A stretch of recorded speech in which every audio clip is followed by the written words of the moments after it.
나폴레옹이 유럽을 정복한 후에 그 기세를 몰아서 러시아까지 진격하려고 했을 때 일입니다. 출정 전날 그는 한 귀족 부인에게 자신의 계획을 승리의 확신을 가지고 설명했어요. 듣고 있던 부인이 사람이 계획할지라도 하나님께서 이루십니다. 이렇게 조용히 말했습니다.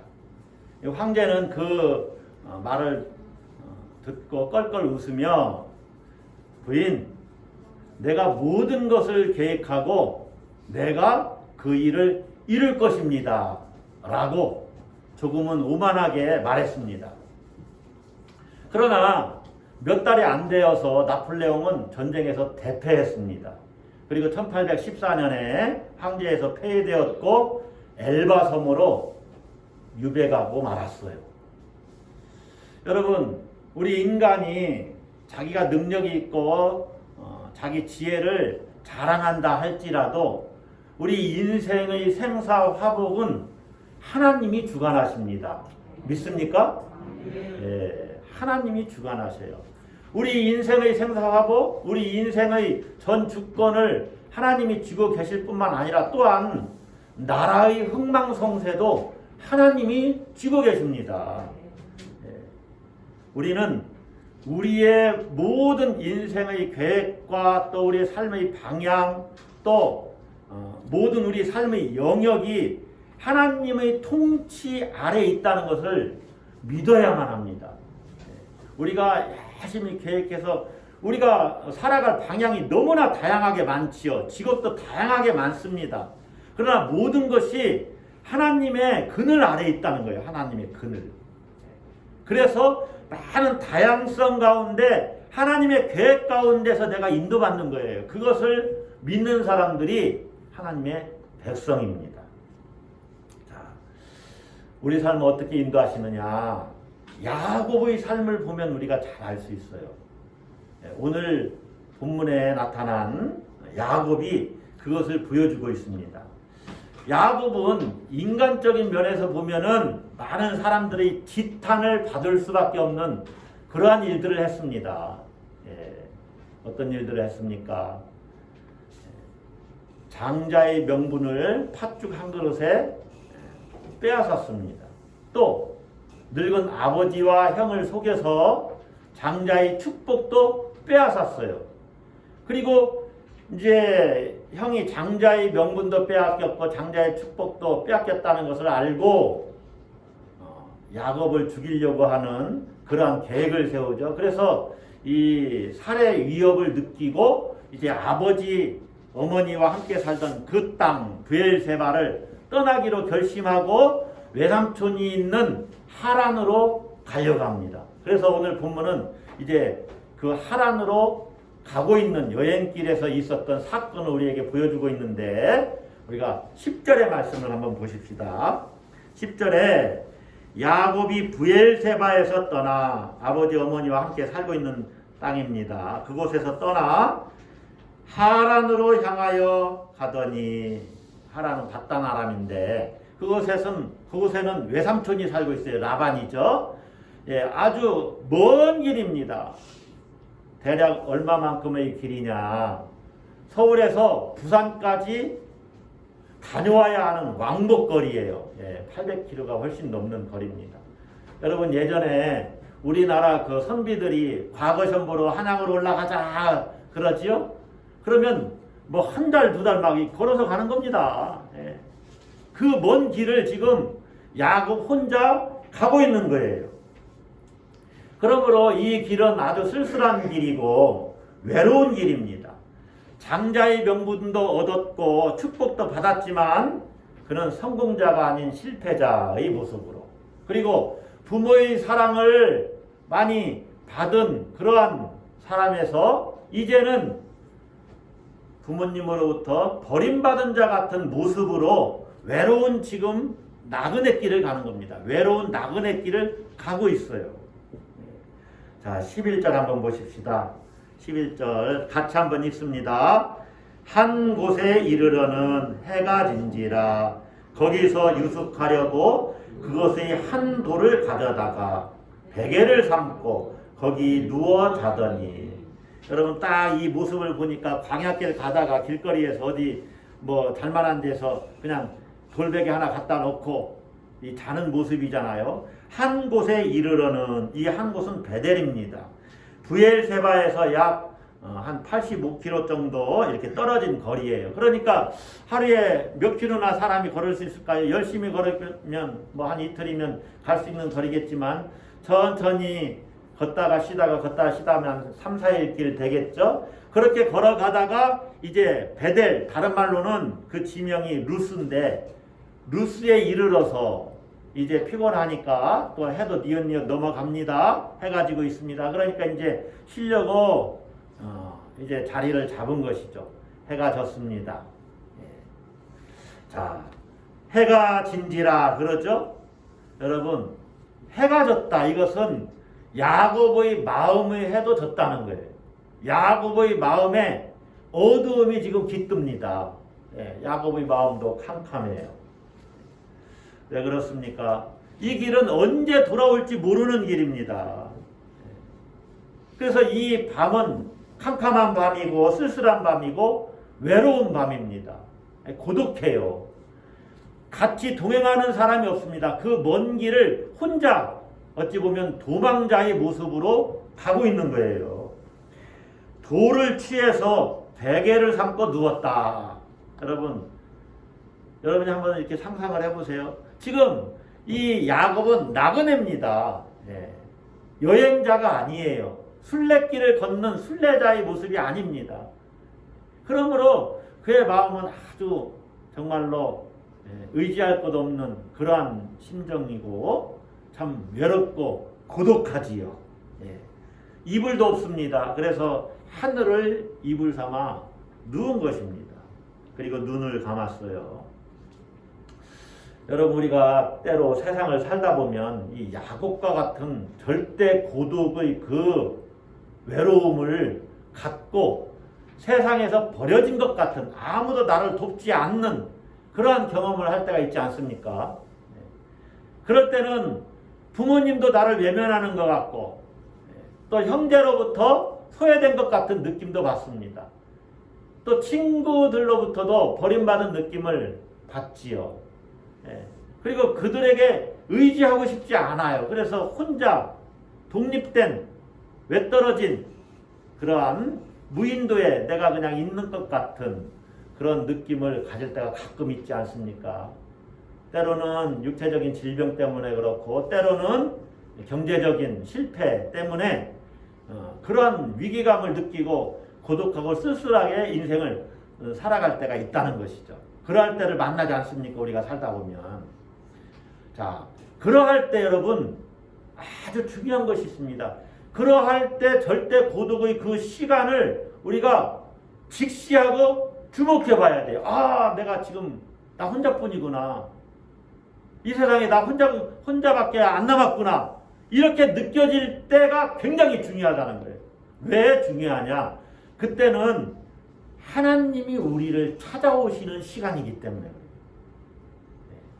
그러니까 여러분, 그 외롭고 고독하고 쓸쓸한 그 절대 고독의 시간이 절대로 나쁘고 재앙이고 또 어떤 그런 화가 내게 미친 것만은 아니다 하는 것입니다. 오히려 그게 축복이 될 수 있는데 그 시간이 하나님이 우리를 찾아오시는 시간일 수가 있다는 거예요. 그래서 하나님과 단독자로 만나는 거죠.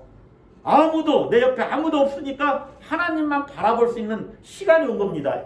하나님과 만남의 영적인 스파크가 일어나는 시간이에요. 대단히 귀중한 시간입니다. 그것을 여러분이 신앙생활하면서 인생을 살면서 꿰뚫어 봐야 돼요. 아, 지금은 하나님이 나를 찾아오시려고 하는 시간이구나.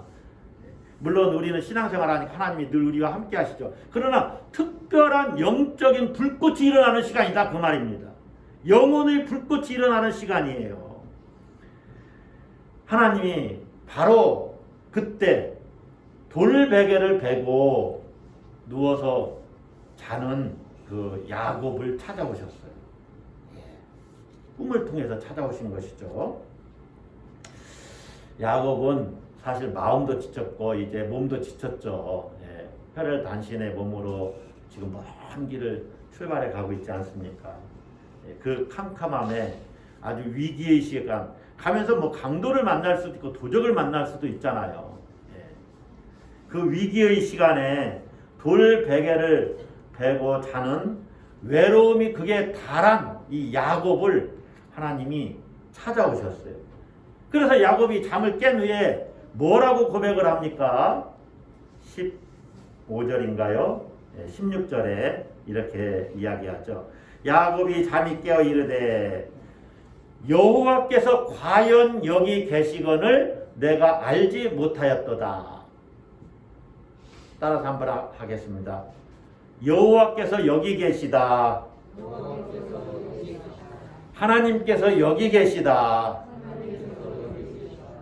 자, 여러분, 야곱의 고백이 여러분의 고백입니까? 하나님께서 여기 계시다.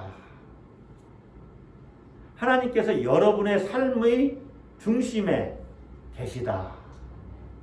하나님께서 우리 가정에 지금 여기 계시다. 그 얼마나 한 주간 동안 얼마나 많이 의식하면서 사십니까?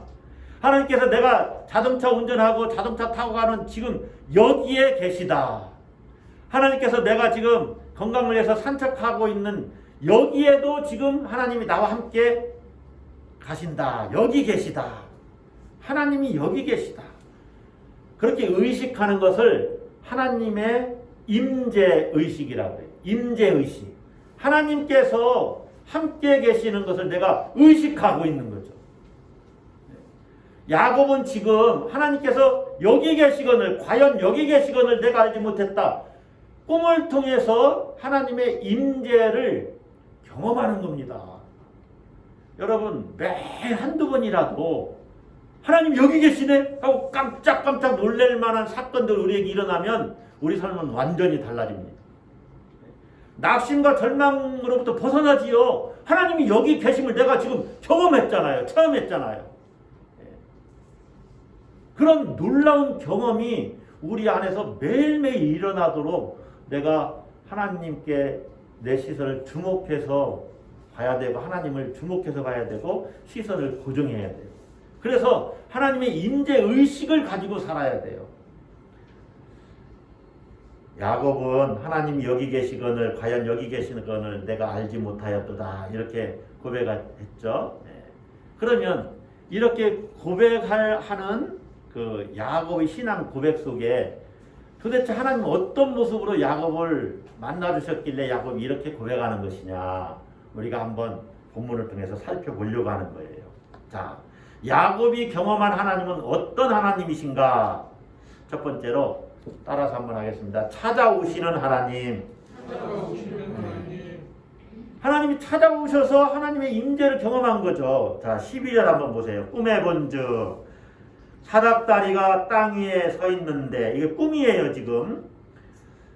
여러분 꿈을 통해서도 하나님 우리를 만나주시는 것이죠. 물론 오늘날에는 말씀과 환경 공동체를 통해서 하나님 또 우리를 만나주십니다. 물론 구약시대도 그랬고 꿈에 본즉 사닥다리가 땅 위에 서 있는데 그 꼭대기가 하늘에 닿았고 또 본즉 하나님의 사자들이 그 위에 오르락 내리락 하고 그러니까 하나님과 야곱 사이를 천사들이 소통시키고 있는 겁니다.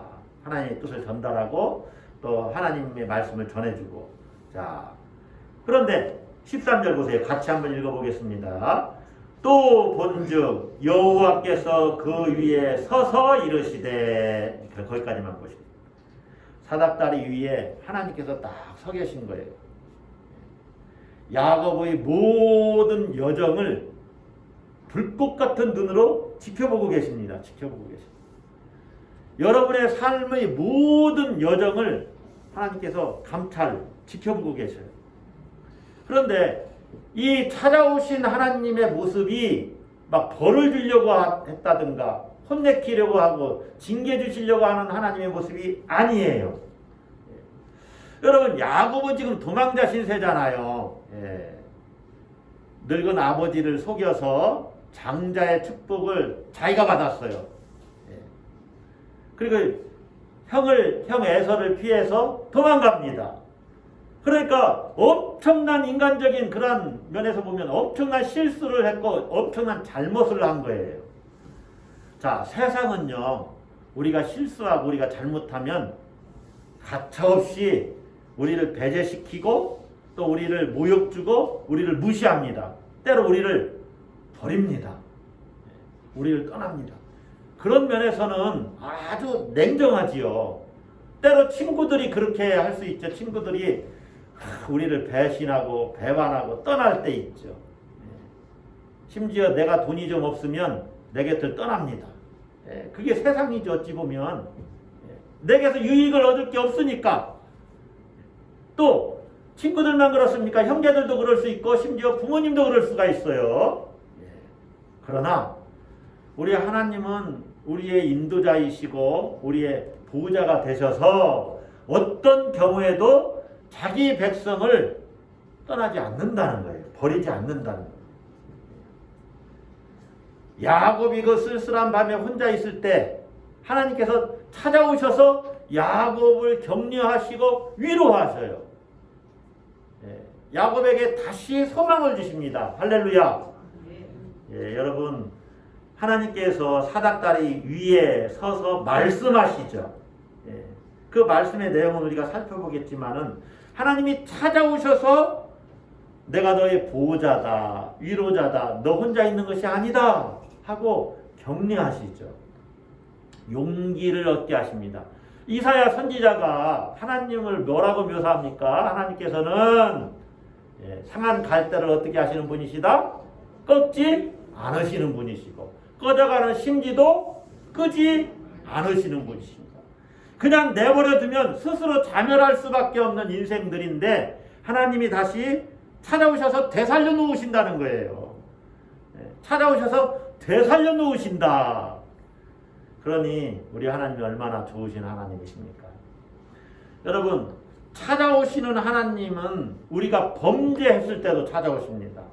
아담과 하와가 범죄했을 때 하나님이 아담을 찾으시죠. 아담을 부르시며 내가 어디 있느냐. 그러니까 성경에는 아담아 이 말은 없어요. 근데 아담을 부르시면서 내가 어디 있느냐 물었으니까 아담아 내가 어디 있느냐 이렇게 부르셨을 거예요.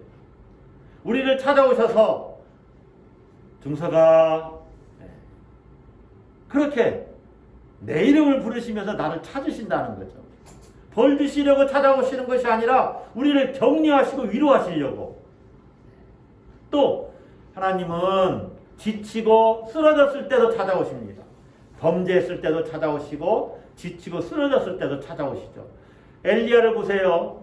갈멜산에서 대승리를 거둔 후에 그가 지치고 쓰러졌죠. 힘들었죠. 먼 광야길을 달렸고 로뎀나무 아래 쓰러져 있을 때 하나님이 천사들을 통해서 음식을 주시고 음식을 베푸시고 그를 어루만지시면서 위로하시죠.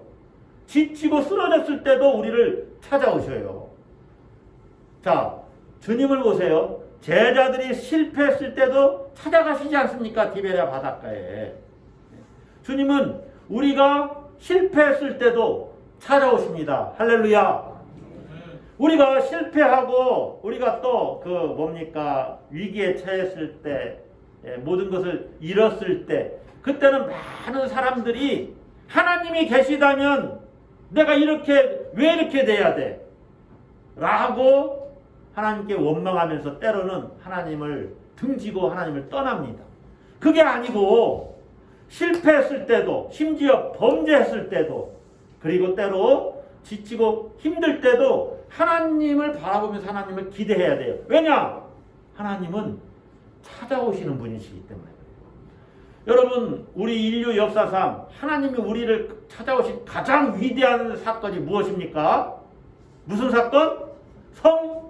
성육신 사건이에요. 성육신 사건. 말씀이 육신이 되어 우리 가운데 거하심에, 이건 우리 가운데 장막을 쳤다 그 말이거든요. 텐트를 쳤다. 우리 삶 가운데 텐트를 치신 사건, 장막을 치신 사건이 하나님이 우리 가운데 오신 사건이죠. 성자 하나님께서 인간의 몸을 입고 우리 가운데 오신 성육신 사건이 가장 큰 우리를 찾아오신 사건이에요. 왜? 우리를 구원하시려고. 지금도 하나님은 여전히 우리 가운데 계시고 우리를 찾아오십니다. 만나기를 소망하시고 우리가 하나님을 찾기를 바라고 계세요. 그래서 여러분, 범죄했을 때도, 지치고 힘들 때도, 쓰러졌을 때도, 또 실패했을 때도, 야곱과 같이 외롭고 쓸쓸한 그 밤에도 하나님을 기대하면서 하나님이 나를 찾아오시지. 그렇게 여러분 신앙을 회복하시길 주의 이름으로 축복합니다. 두 번째로는 찾아오신 하나님이 어떻게 하시느냐, 어떤 모습으로 야곱을 만나주셨느냐, 하나님이 말씀하시죠. 13절 14절 보세요. 그 뒷부분이 있습니다. 하나님이 뭐라고 말씀하십니까? 나는 여호와니 너희 조부 아브라함의 하나님이요 이삭의 하나님이라. 내가 누워있는 땅을 내가 너와 내 자손에게 주리니. 땅을 주시겠다는 거죠. 그 다음 14절에 내 자손이 땅의 티끌같이 되어 자손의 축복을 허락하시죠. 내가 서쪽과 동쪽과 북쪽과 남쪽으로 퍼져나갈지며 땅의 모든 족속이 너와 내 자손으로 말미암아 복을 받으리라. 복을 받으리라. 너와 내 자손으로 말미암아 복을 받으리라. 그러니까 세 가지 복이에요. 땅의 축복과 자손의 축복과 사람들에게 복을 줄 수 있는 존재로 너를 삼겠다. 축복을 베푸는 자, 얼마나 귀한 존재입니까? 얼마나 좋습니까? 여러분, 여러분이 받은 복을 다른 사람에게 주는 삶을 살고 싶습니까? 아니면 나는 복만 받는 삶을 살고 싶습니까? 주는 삶이 훨씬 더 여러분 더 풍성한 삶을 사는 겁니다. 없으면 줄 수가 없잖아요. 사람도 마찬가지예요. 사랑이 꽉 차 있는 사람은 안 받아도 줄 수가 있는 거예요. 사랑을. 그래 얼마나 더 위대한 삶을 삽니까? 예를 들면 아주 간단히 매일 점심만 얻어먹으려고 눈독 들이면서 친구 만나면 오늘은 뭘 얻어먹나 이렇게 생각하는 사람보다 오늘은 친구들한테 내가 한턱 쏴야지. 이 사람의 삶이 훨씬 더 풍성한 거예요. 능력도 훨씬 더 많은 거죠. 그러니까 베푸는 자가 더 큰 자가 되는 거예요. 할렐루야. 야곱을 지금 하나님께서 그러한 자로 너로 말미암아 내 후손들로 말미암아 너와 내 자손으로 말미암아 복을 받으리라. 땅의 복도 받고 자손의 복도 받고 또 복을 베푸는 자로 세워주시겠다고 하시는 하나님. 다시 말하면 따라서 한번 하겠습니다. 축복을 보장해 주는 하나님. 축복을 보장해 주시는 하나님으로 야곱을 만나 주셔요. 여러분, 우리는 우리의 잘못으로 인해 또 치명적인 어떤 실수로 인해서 하나님께서 내게 기왕에 베풀어 주신 축복을 거둬가시는 것 아닐까 이렇게 불안해합니다. 그렇죠? 우리가 뭐 잘못하면 하나님 혹시 또 이런 행복을 또 앗아가시면 어떡하나 이렇게 불안해해요. 그러나 여러분, 때로 우리가 잘못하면 우리가 실수한 것에 대해서 하나님이 징계하고 또 우리를 책망하실 수는 있으시죠. 그러나 우리가 조금 뭐 잘못했다고 금방 우리에게 줬던 그 축복을 빼앗아 가시겠습니까? 그러면 하나님이 대단히 율법적인 하나님이죠. 하나님은 율법에 따라 행동하시는 분이 아니라 하나님의 은혜로 우리를 대하십니다. 할렐루야. 우리가 금방 잘못했다가 막 한 대 때리고 막 다리를 부러뜨리고 막 그러면 여러분 이번 주 한 번도 교회 못 나오셔. 지난주 얼마나 뭐 100점을 사셨습니까? 여러분이나 저나. 그런데 은혜로 우리가 사는 거죠. 하나님이 계속 기다리시고 은혜 베푸시는 거죠. 축복을 거둬가시는 것이 아닙니다. 그래서 혹시 야곱이 자포자기할까봐 하나님께서 너 지금 도망하고 있는 이렇게 쓸쓸하고 외로운 밤을 보내고 있니? 너 고독하지? 힘들지? 하면서 다시 약속을 하시는 거예요. 그래서 조상 아브라함 할아버지잖아요. 또 이삭. 그 아브라함의 하나님, 이삭의 하나님이라 이렇게 말씀하시면서 너에게도 복을 줄 거야. 걱정하지 마. 그렇게 축복의 약속이 취소되지 않았음을 먼저 밝혀주시고 다시 그 약속을 갱신해 주셔요. 여러분, 광야길로 도망가는 신세라 할지라도 여전히 야곱은 하나님의 보호와 인도하심 아래 있습니다. 믿습니까? 여전히 하나님의 축복의 대상입니다. 할렐루야. 여러분이 그러한 존재라는 거죠. 여러분이 때로 실수하고 잘못했어도 여전히 나는 하나님의 자녀입니다. 하나님 용서해 주세요. 나는 여전히 하나님 자녀예요. 여전히 나는 하나님의 축복의 대상입니다. 하나님 저를 보실 때 복 주시고 싶어 하시잖아요. 이런 자녀됨의 특권을 가지고 하나님께 나가는 겁니다. 할렐루야. 예수님의 십자가 때문에 그게 가능하지요. 그러므로 여러분이 어떤 어려움과 또 문제를 만나더라도 우리는 비관론자가 되면 안 됩니다. 우리는 영원한 낙관론자예요. 따라서 합시다. 영원한 낙관론자다. 왜 우리가 낙관론자냐? 이유 없는 낙관론을 이야기하는 것이 아닙니다. 이유 없이 낙관을 이야기하는 게 아니에요. 하나님이 찾아오시고 축복을 보장해 주시기 때문에 우리가 낙관하는 거예요. 예. 예, 여러분 인생을 길게 봐야 됩니다. 인생을 길게 보고 우리는 어차피 승리한 인생을 사는 거예요. 승리한 인생. 예수 그리스도의 영광을 우리가 덧입을 건데 무엇을 두려워하고 걱정합니까?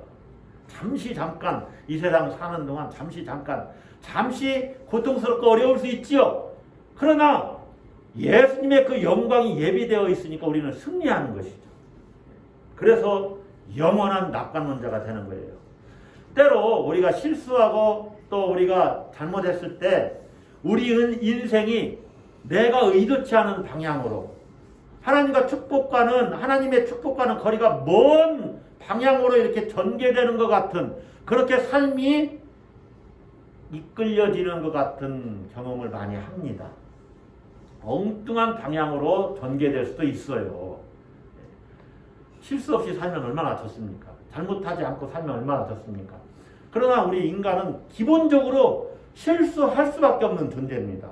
왜냐? 우리가 완전하지 않잖아요. 하나님은 완전하신데 우리 인간은 완전하지 않습니다. 피조물이라. 그래서 지식에 있어서도 완전하지 않지요. 우리 능력에 있어서도 완전하지 않습니다. 다 능력에 한계가 있고 지식에 한계가 있어요. 그래서 실수하고 또 잘못을 범하기도 해요. 아니 제대로 잘해보려고 하는데도 그럴 때가 있다는 거예요. 늘 승용차 트렁크를 다 열고 물건을 꺼내는데 어제는 승용차 트렁크가 완전히 열리지 않고 한 20% 살짝 남았더라고요. 근데 그게 꼭 여기 와서 닿았어요. 저도 느닷없이 꽉 쪘어요. 늘 트렁크를 열고 뭘 꺼내고 넣고 하잖아요. 그런데도 실수할 수가 있다는 거죠.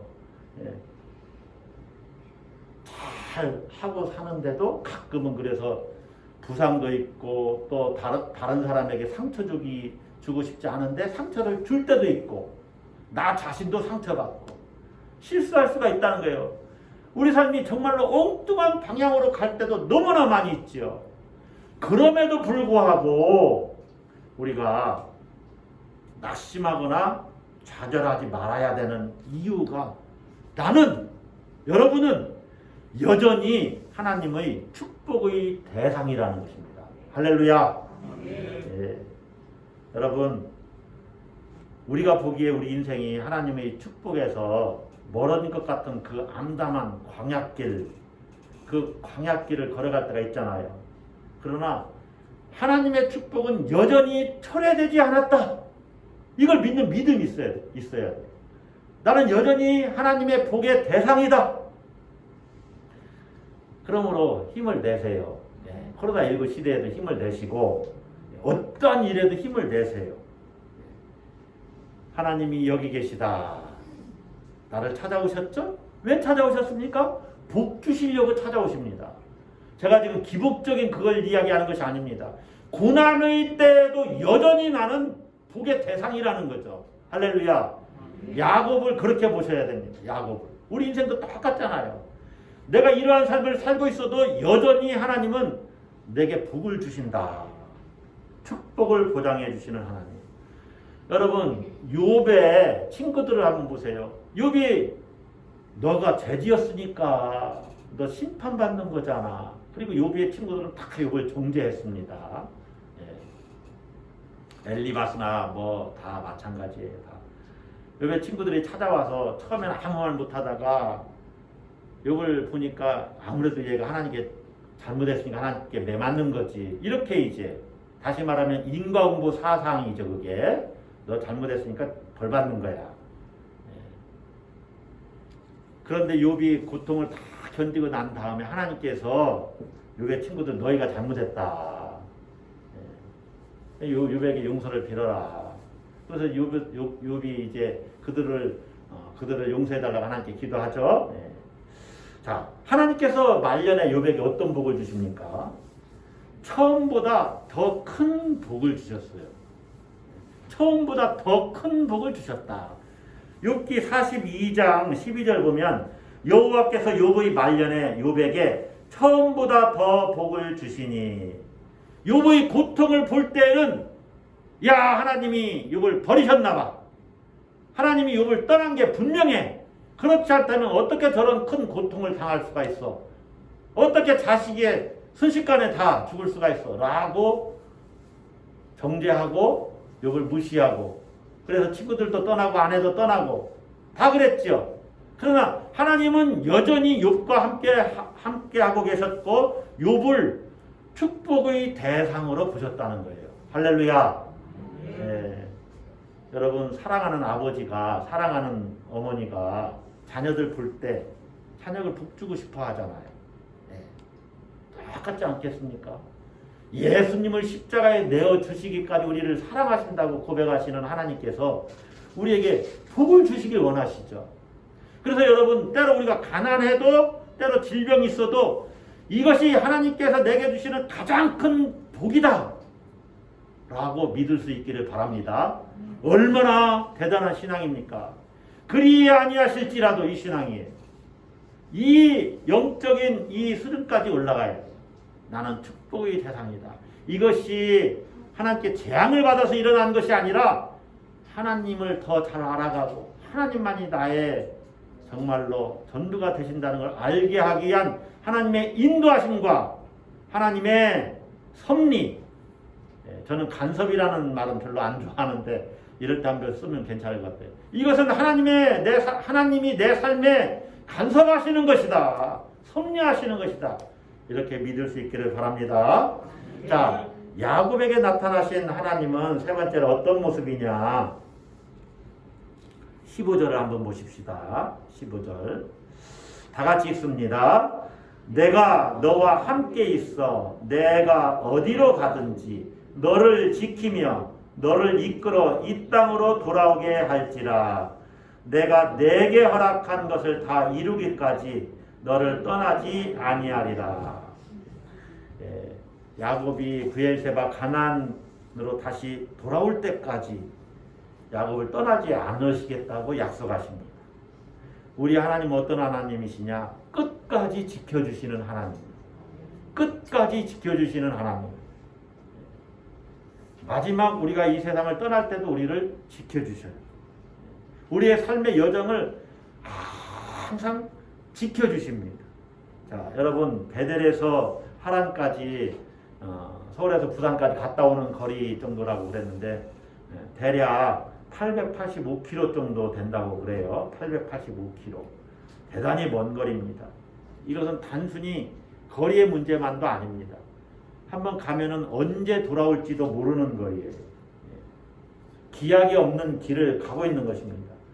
그런데 하나님께서 반드시 돌아오도록 하시겠다는 거예요. 이것은 하란까지 가는 그 여정에도 동행하시고 또 돌아오는 그때까지 야곱의 삶이 안전하도록 지켜주시겠다는 거예요.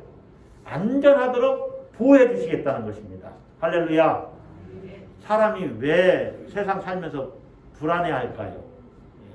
그것은 한마디로 말하면 내일 일을 모르기 때문에 그래요. 미래 일을 모르기 때문에 그렇습니다. 미래가 불확실하기 때문에 그래요. 불확실하다. 지금은 건강한데 이 건강을 잃을지도 모른다는 모르는 상태. 불확실한 거잖아요. 이 불확실성이 불안을 야기합니다. 불확실성. 그래서 나 코로나19 바이러스 걸리면 어떡해? 심지어 또 생명의 위협을 느끼면 어떡해? 그런 것 때문에 불안한 거예요. 불확실하기 때문에. 자신에게 일어날지도 모르는 어떤 재앙, 사고, 그런 것 때문에 불안해해요. 또 내가 실패할지도 모른다는 것 때문에 불안해해요. 그러나 여러분, 때로는 그럴 때가 있어요. 저는 뭐 마이클 조던은 잘 모르지만 이번에 누구예요? 황대현 선수인가요? 넘어졌었나요? 그때 내게 있는 장벽이 있으면, 그 벽이 있으면 그 벽을 올라서면 된다. 뭐 그런 얘기를 했다는데, 우리가 때로 인생 살다 보면 장벽이 있을 수 있지요. 어찌 나에게만 그 형통한 길이 예비되어 있으라는 법이 있습니까? 인생 자체는 그렇다는 거죠. 사람들이 저에게 가끔 어떻게 해서 장애인 카드가 있어? 이렇게 물어볼 때가 있어요. 여러분도 알다시피 저도 큰 수술을 받은 적이 있잖아요. 그런 일이 있다는 거죠. 건강하게 생겼는데. 어떤 분이 저보고 목사님 어깨 가슴을 보니까 딱 벌어져가지고 아주 허우대는 멀쩡해 보이지만 그 속은 또 안 그럴 수도 있다는 거죠. 우리 삶이 그렇지 않습니까? 미래의 불확실성 때문에 불안해요. 그런데 하나님께서 그렇게 불안해하는 인생을 향해서 뭐라고 말씀하십니까? 내가 너를 끝까지 지켜주시겠다는 거예요. 히브리서 13장 5절에도 하나님께서 자기 자녀를 결코 버리지 않으시고 떠나지 않으시겠다고 말씀하십니다. 자, 그가 친히 말씀하시기를 내가 결코 너희를 버리지 아니하고 너희를 떠나지 아니하리라. 여러분, 이런 말씀은 하루에도 수시로 묵상을 해야 돼요. 그래, 하나님은 나를 결코 버리지 않으시고 나를 떠나지 않으신다. 할렐루야.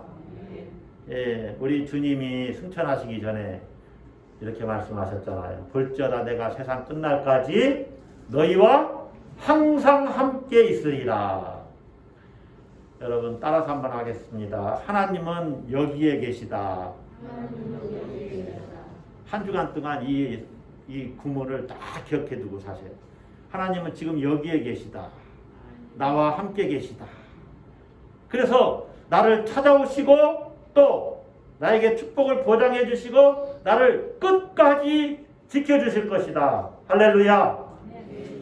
말씀을 정리하겠습니다. 때로 우리가 실수하고 또 잘못할 수 있습니다. 잘해야 되지만 그리 될 수 있어요. 그렇다고 해서 하나님 우리를 버리고 포기하시느냐? 그렇지 않다는 것이죠. 하나님 끝까지 우리를 붙잡고 계시고 우리를 찾아오시고 축복을 약속하시고 지켜주신다는 거예요. 그걸 믿고 나는 믿음의 그릇으로 하나님을 기대해야 됩니다. 할렐루야. 무슨 그릇으로? 믿음의 그릇으로. 믿음의 그릇이 뭐냐? 하나님을 기대하는 마음으로 하나님을 바라보고 하나님께 내가 복받는 존재라는 사실을 다시 한번 각인시켜드리면서 하나님만이 나의 소망이십니다. 라고 고백하는 거예요. 자, 큰 비가 내려도 그릇을 엎어놓으면 거기에 조금의 물도 고이지 않습니다. 그러나 가랑비에도 그릇을 제대로 놓기만 하면 거기에 물이 고입니다. 할렐루야. 이게 믿음이에요. 믿음. 하나님을 바라보면서 하나님 나는 부족하고 연약합니다. 하나님께 뭐 내세울 것 없습니다. 그러나 하나님 지금 나와 함께 계시고 여기 계시고 나를 찾아오시고 축복을 보장해 주시고 나를 끝까지 지켜주실 줄로 믿습니다. 그래서 제게 주신 복을 많은 사람들에게 흘려 보낼 수 있도록 저를 축복해 주세요. 축복해 주세요. 할렐루야. 아멘. 여러분이 그러한 은혜를 누리시기를 주의 이름으로 축복합니다. 기도하십시다.